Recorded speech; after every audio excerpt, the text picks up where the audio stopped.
고3 청년이 있었습니다. 아버지의 임종 앞에서 이런 유언을 듣습니다.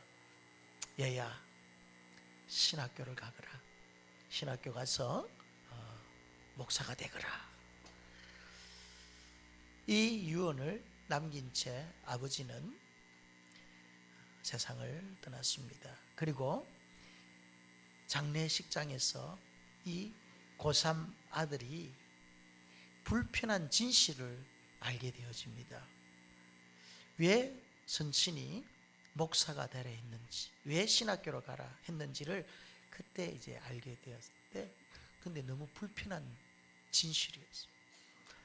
1948년도에 어떤 사건이 일어나냐면은 여순 반란 사건이 일어납니다. 여러분, 여순이라면은 뭘 말하죠? 여수와 순천을 말합니다. 여기에 반란 사건이, 이때 여수 애양원에서 목회하던 손양훈 목사님의 두 아들이 있었는데 그 아들의 이름이 동인과 동신이었습니다. 그런데 이 두 아들이 좌익 세력에 의해서 총살을 당하는 거예요. 반란이 진압되어지고 두 아들을 총살시킨 사람 중에 한 사람인 안재선이라는 청년이 있었습니다. 이들은 총살을 당할 운명에 있었습니다. 그런데 이 손양호 목사님이 우리 아들의 죽음을 헛되게 하지 말라며 그 안재선이라는 그 청년을 자신의 양자를 삼아서 총살의 위기에서 건져줍니다. 그래서 결국 양자로 삼았어요. 두 아들을 죽인 청년과 함께 밥을 먹고 함께 잠을 자고, 그 부모의 마음이 어떻겠습니까? 정말 예수님의 사랑으로 용서하라고 했는데 정말 용서를 실천하면서도 그 아들을 볼 때마다, 양자를 볼 때마다 죽은 아들이 얼마나 마음에 사무쳤겠습니까? 안재선이라는 이 양자가 후에 신학교에 입학합니다. 손양훈 목사님의 그 인도를 받아가지고 신학교 입학하는데 처음에는 주의 길을 가고자 했지만은 살인자라는 이 멍에 매여서 내적인 갈등과 이 방황을 계속하는, 나는 사람을 죽인다. 그리고 그 엄청난 그 양아버지의 그 사랑 앞에서 그는 도저히 그 사랑을 받을 만한, 받아들일 수 없는 그런 마음의 상태가 된 거죠. 그래서 사람들을 아예 피해서 한 곳에 떨어져서 살게 됩니다. 그리고 48세에 짧은 나이에 세상을 떠나게 됩니다. 그 장례식에 누가 찾아오냐면은 손양훈 목사님의 막내 아들 손동길 목사가 찾아와서 그 안재선이라는 그 청년의 아들이 누구였냐면 이름이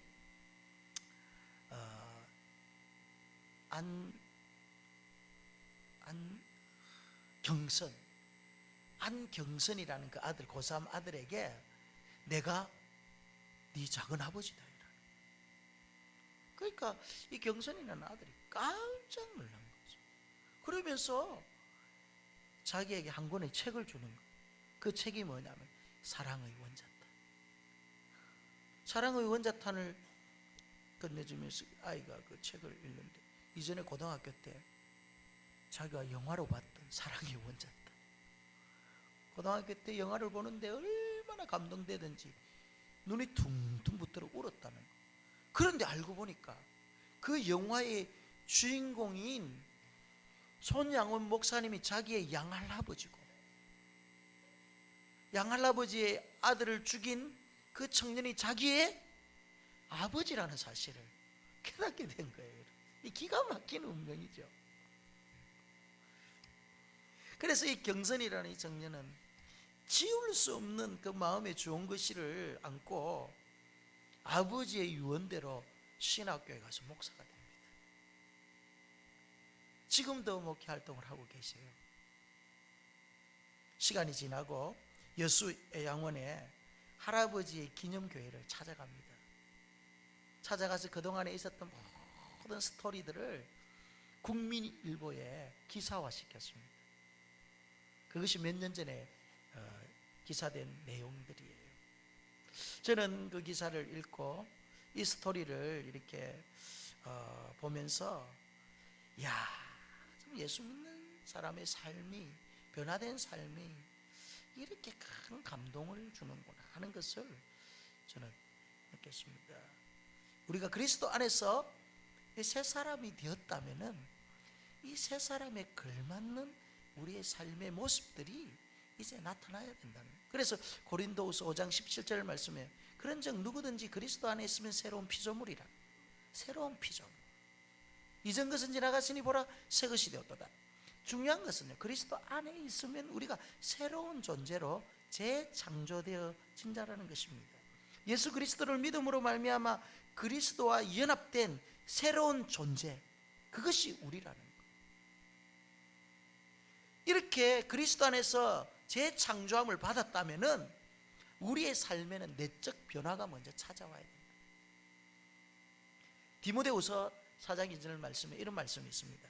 너는 말씀을 전파하라. 때를 얻든지 못 얻든지 항상 힘쓰라. 말씀을 전파해야 되는데 단순히 입으로만 말씀을 전하면 안 된다는 거예요. 우리의 변화된 모습과 함께 말씀이 전파되어질 때 그 말씀이 살아서 역사하는 능력이 있다라는 거예요. 입으로만은 안 되는 거예요. 요즘 세상 입으로 이거 아무 소용이 없습니다. 변화된 우리의 삶의 모습, 사람을 감동시킬 만한 그러한 우리의 삶의 모습. 오순절 제자들에게 성령이 임하신 것은 그들에게 좀 더 가르치기 위해서 성령이 임한 것이 아니에요. 이미 알고 있던 말씀대로 살 수 있는 능력을 그들에게 부어주시기 위해서 성령이 임한 거지. 더 가르치고 더 공부시키기 위해서 아니라는 거예요.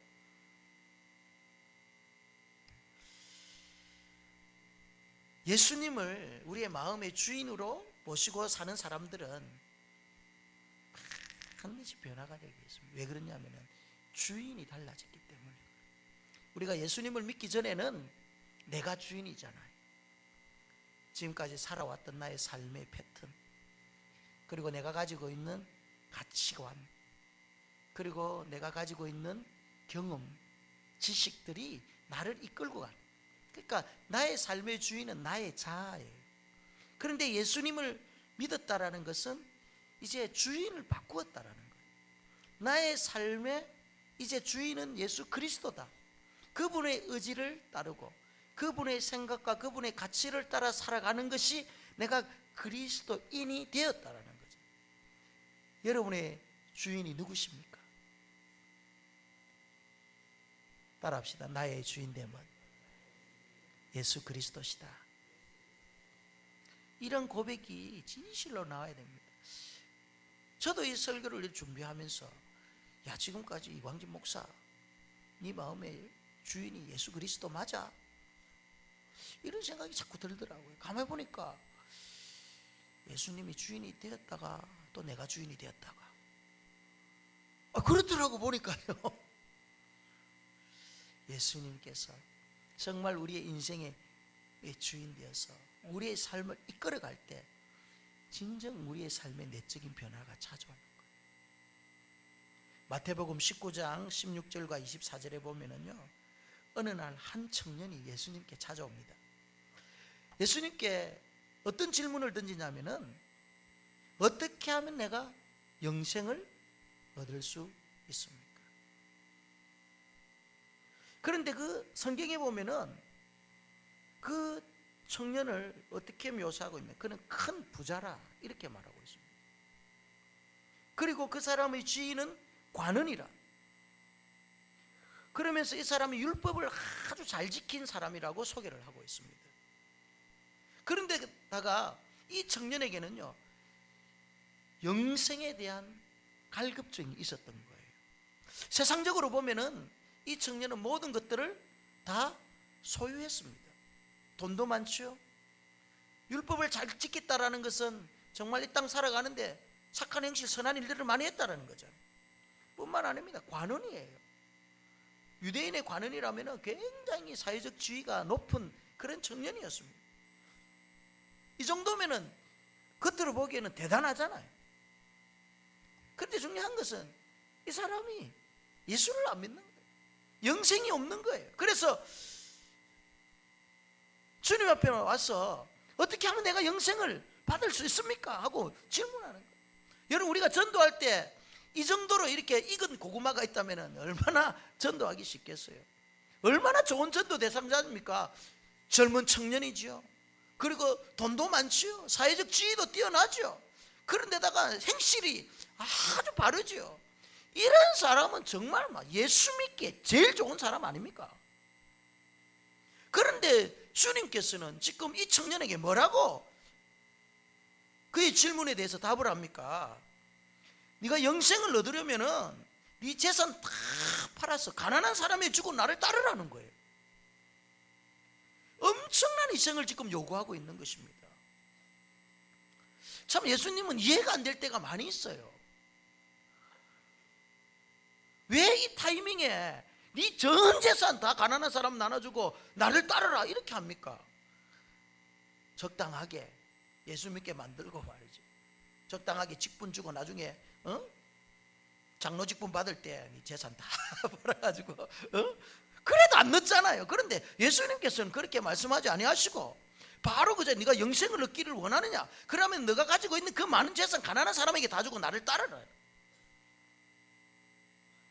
이 청년은요, 이 엄청난 주님의 요구 앞에서 근심하며 돌아갑니다.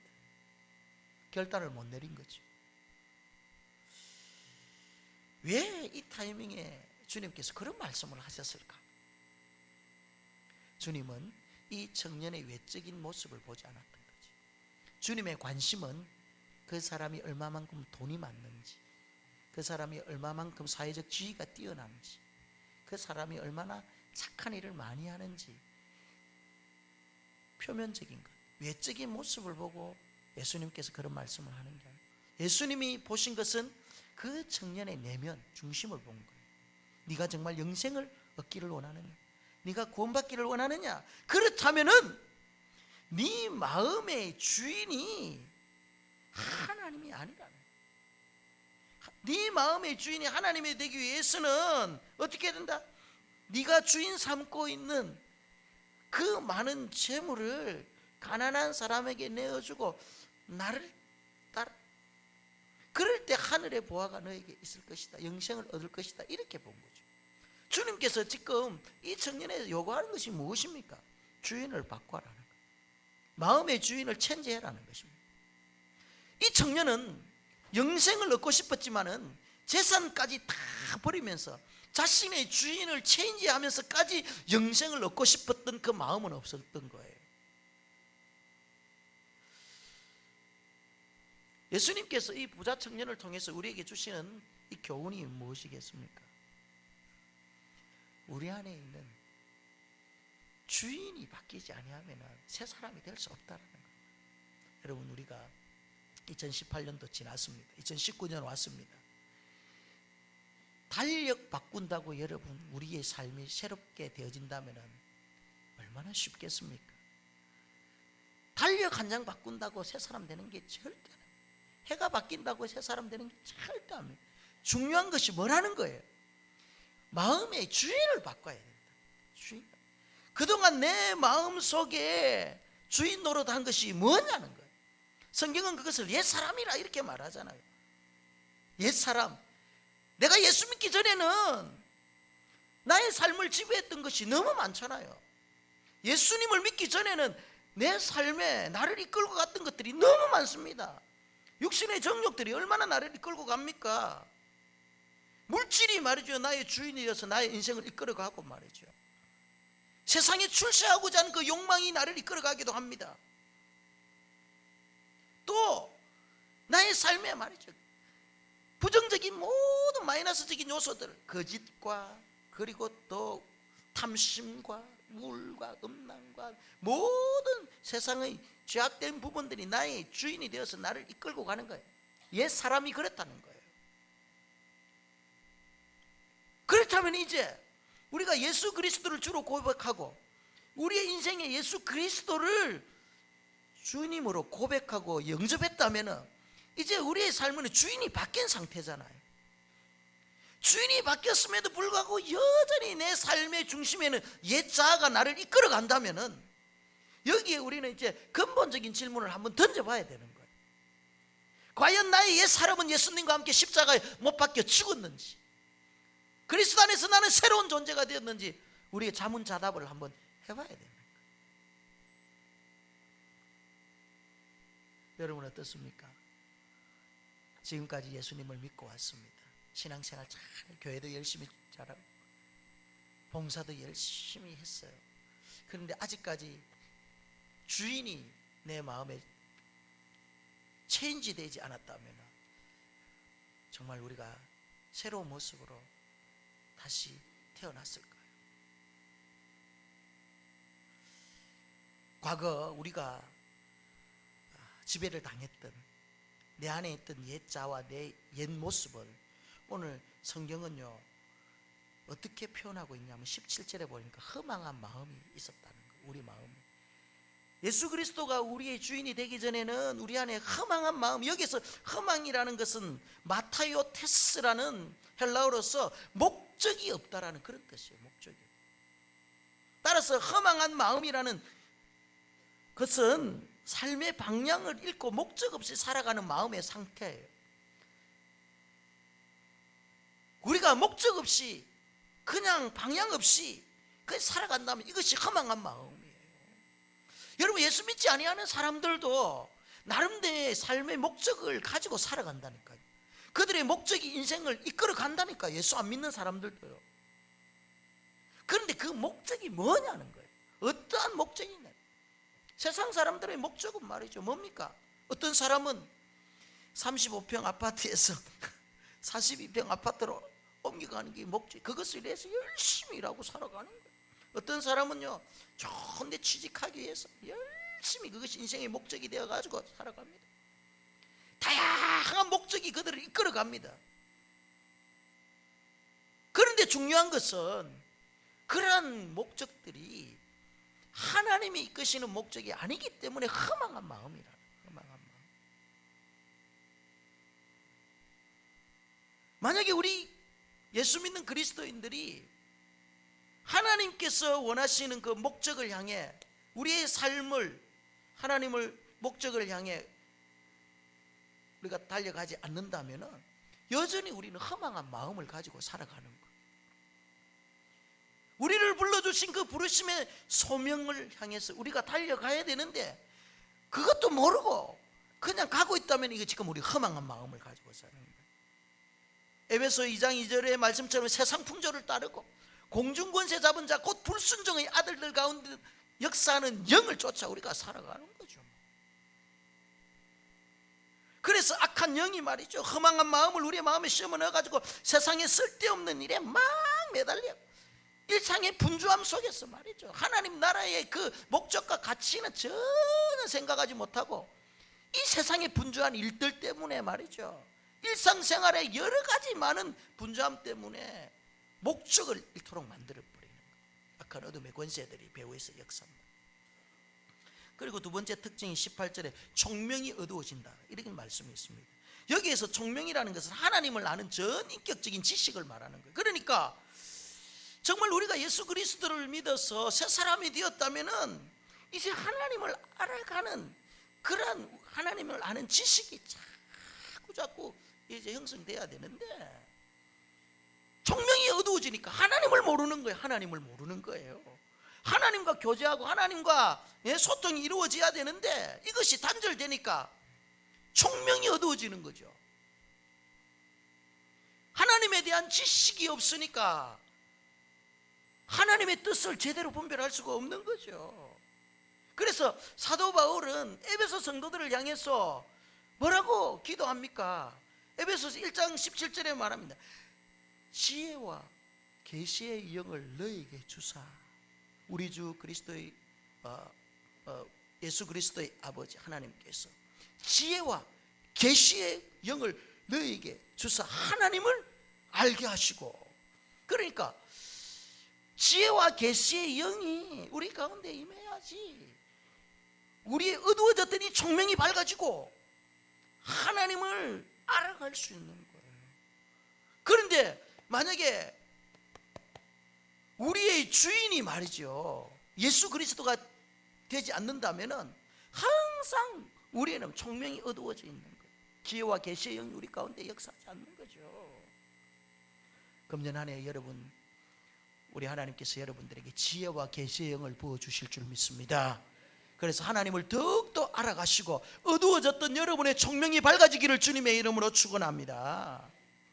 18절에 보면은요, 또 옛 사람의 특징 가운데 하나가 무지함이라. 무지함. 이 무지함이라는 것은 헬라어로 아그노이아라는 말인데, 이것은 무엇이냐면은 도덕적 판단력을 잃어버리고 선과 악을 제대로 구분하지 못한 상태를 말하는 거예요. 그러니까 말이죠, 이 땅 살아가면서 무엇이 하나님의 관점에서 옳고 그런지를 판단을 못하는 거예요. 세상 사람들의 기준, 세상 사람들의 어떤 판단에는 이것이 옳은 것 같은데 때로는 그것이 하나님의 기준에 맞지 않는 것들도 많이 있잖아요. 그러니까 이 영적인 무지함 때문에 하나님의 그 기준을 우리가 잃어버리고 살아가는 거예요. 옛 사람대로 살면은 이 영적인 무지함 때문에 하나님의 뜻을 제대로 분별하지 못하고 선을 제대로 선이라 생각하지 못하고 악한 것을 악으로 여기지 못하는 그런 영적 무지함에 우리는 살아갈 수 있다는 거예요. 그래서 우리의 마음이 혼미케 되어지고 선악을 분별하지 못하는, 그래서 고린도후서 4장 4절에 뭐라면 이 세상의 신이 믿지 아니하는 사람의 마음을 어떻게 해서 혼미케 하여 그리스도의 복음의 영광의 광채를 비추지 못하게 한다, 이런 말씀이 있어요.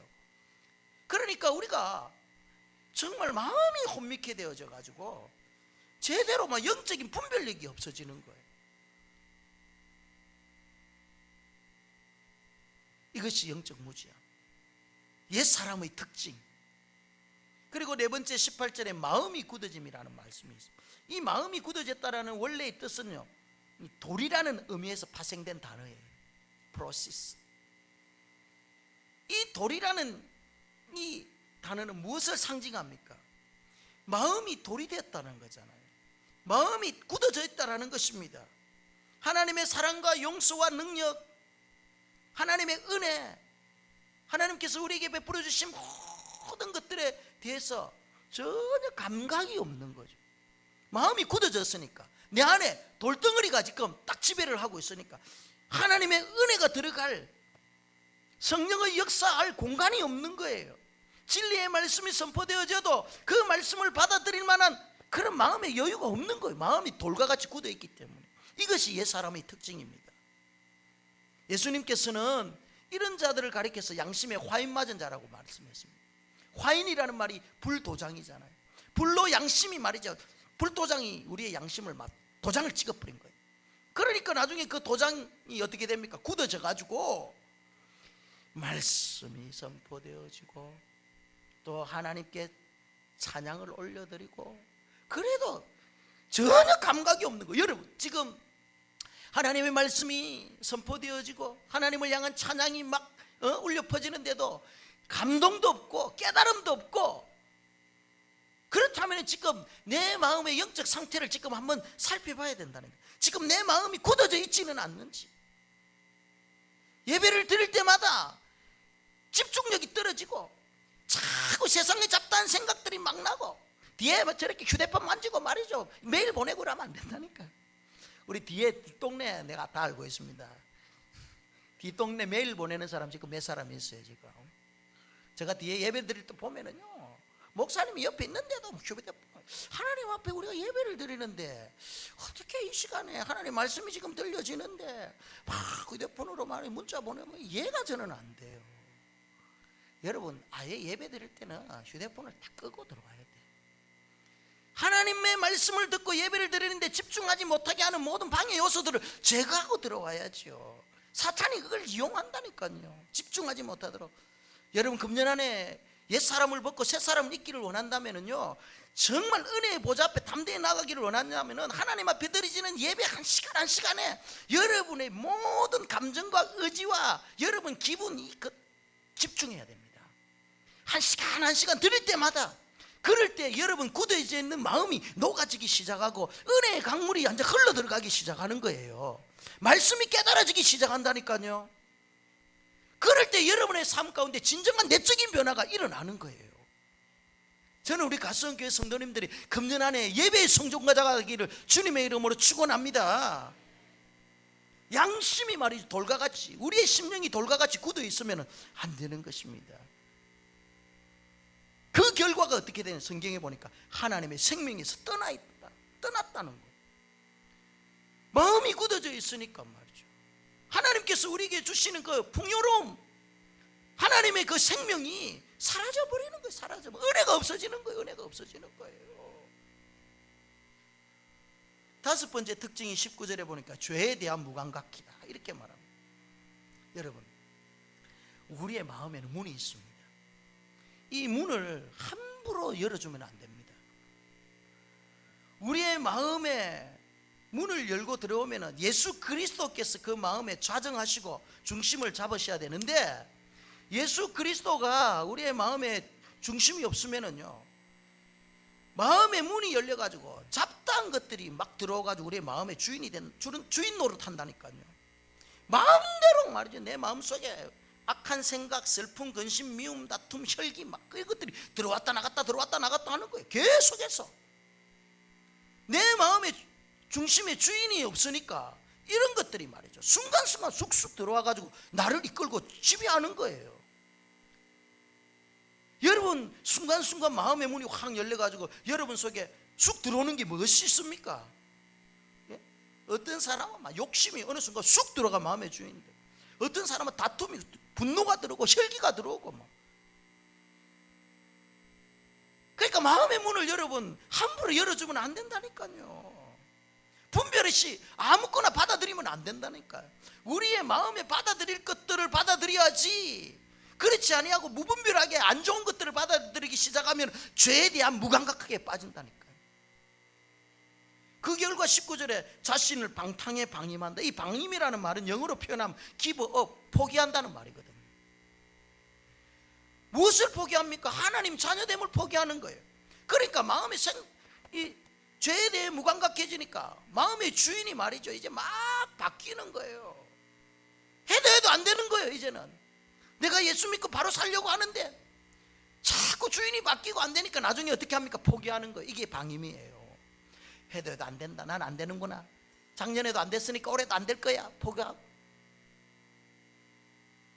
하나님 자녀됨을 포기해버리고 성도됨을 포기해버리는 거죠. 그리고 나는 나의 인생의 삶을 포기하는, 이게 방임이에요. 죄에 대한 무감각의 결과가 바로 방임이라니까요. 포기하는 삶을 사는 거예요.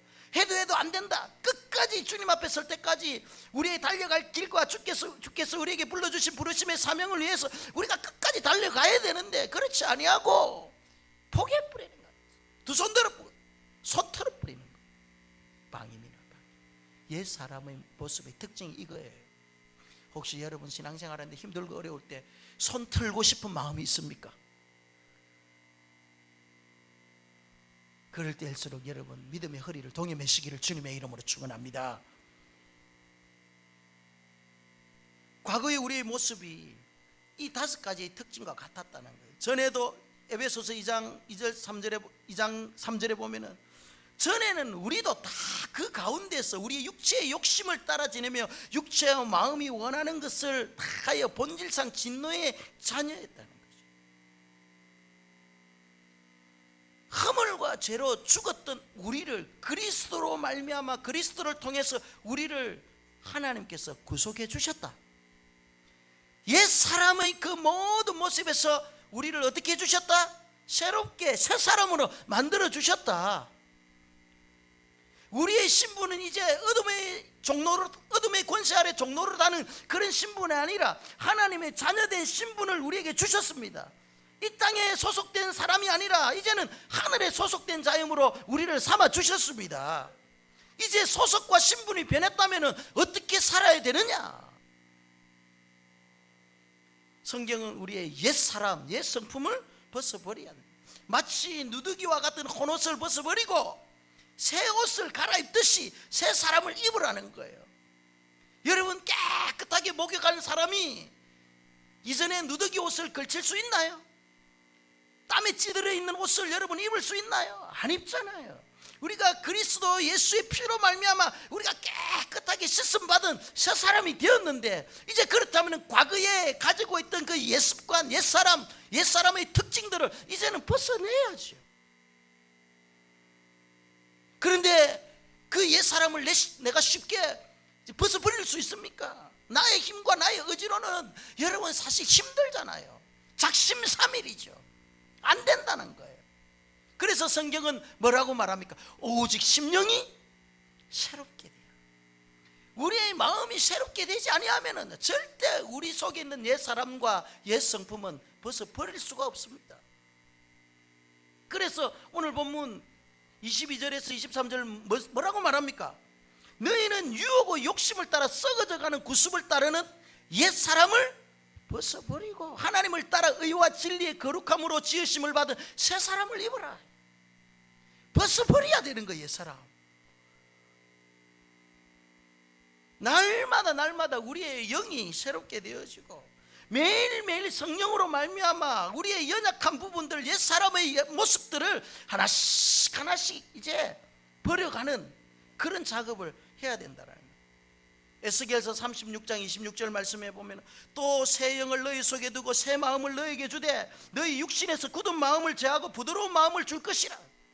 성령께서 우리를 새롭게 한다는 거예요. 나의 의지가 나를 새롭게 할 수가 없는 거예요.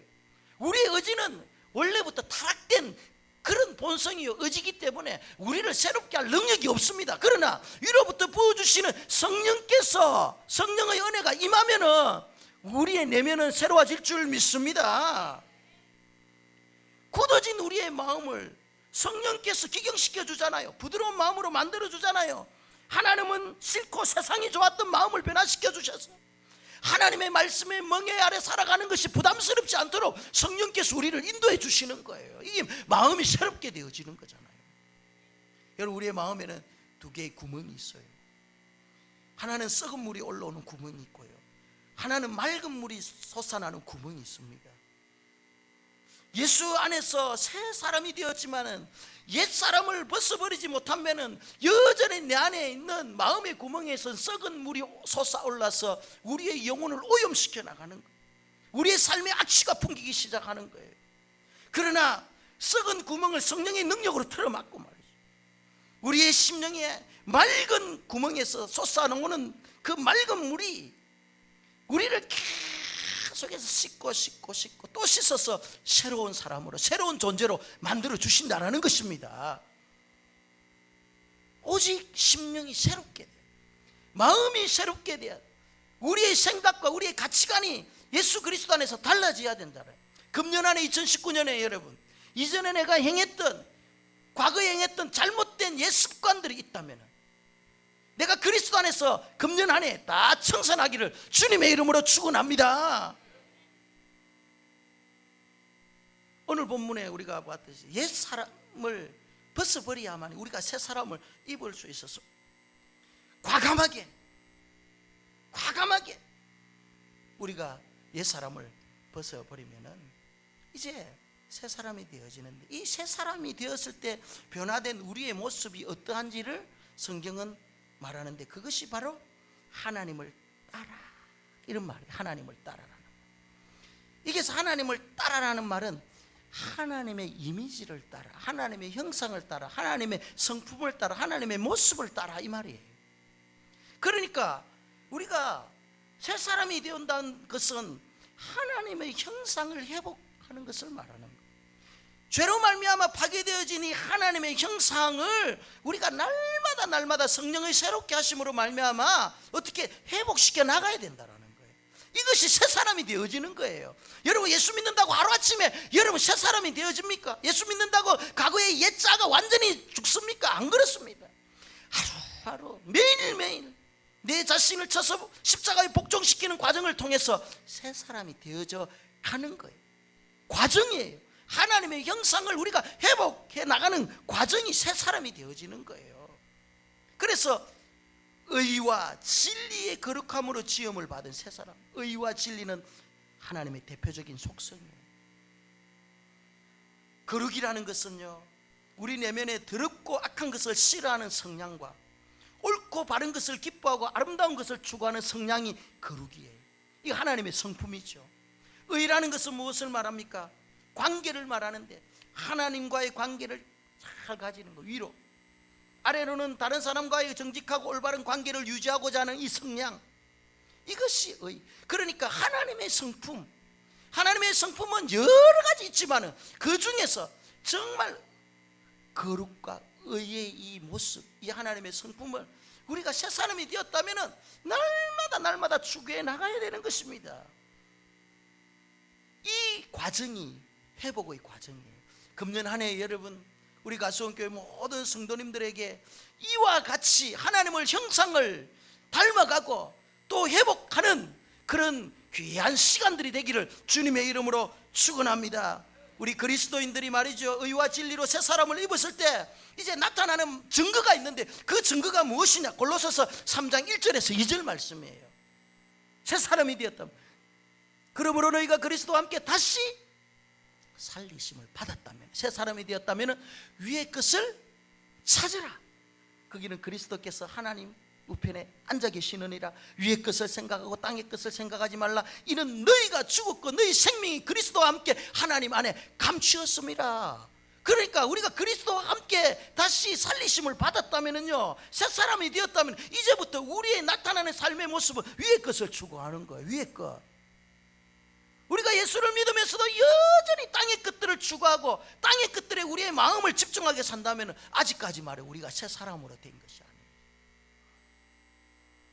그리스도 안에서 새 사람을 입은 하나님의 자녀들은요, 이 땅이 던져주는 그 부스러기 땅의 것들을 먹고 배불리하는 자들이 아니에요.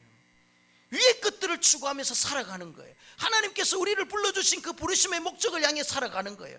하나님께서 나의 인생을 통해서 원하시는 일이 무엇인지를 알고 그 뜻을 위해서 나의 인생을 바치고 나의 가지고 있는 모든 에너지를 하나님의 뜻을 위해서 내가 여러분 흘러보내는 거예요. 여러분, 이 땅에 있는 것들은 변하는 거예요. 다 사라지고 없어지고 변하는 거죠. 변한다는 것은 여러분 가치가 없다는 거예요. 가치가 없다는 것은 무엇을 말합니까? 영원하지 않다라는 거잖아요. 그러나 위의 것들은 그렇지 않습니다. 위의 것들은 영원하고 변하지 않습니다. 영원한 가치가 있는 거잖아요. 그래서 우리 그리스도인들은 새 사람을 입어서 위의 것들을 추구하면서 위의 것들을 위해서 우리가 살아가는 존재가 우리 그리스도인입니다. 내 육신의 정욕을 만족시키면서 사는 그런 존재가 아니에요. 우리 안에 계신 예수 그리스도의 뜻, 주인 되신 그 예수 그리스도의 원하시는 그런 삶의 방향으로 우리가 말이죠 살아드리는 것이 우리 그리스도인의 진정한 모습이잖아요. 2019년 한 해 여러분, 내 안에 계신 주님의 뜻대로 움직이시고 주님의 의지대로 여러분 복종하시는 그런 삶을 사시기를 주님의 이름으로 축원합니다. 위의 것들을 추구하면서 살아가는 그런 한 해가 되기를 주님의 이름으로 축원합니다.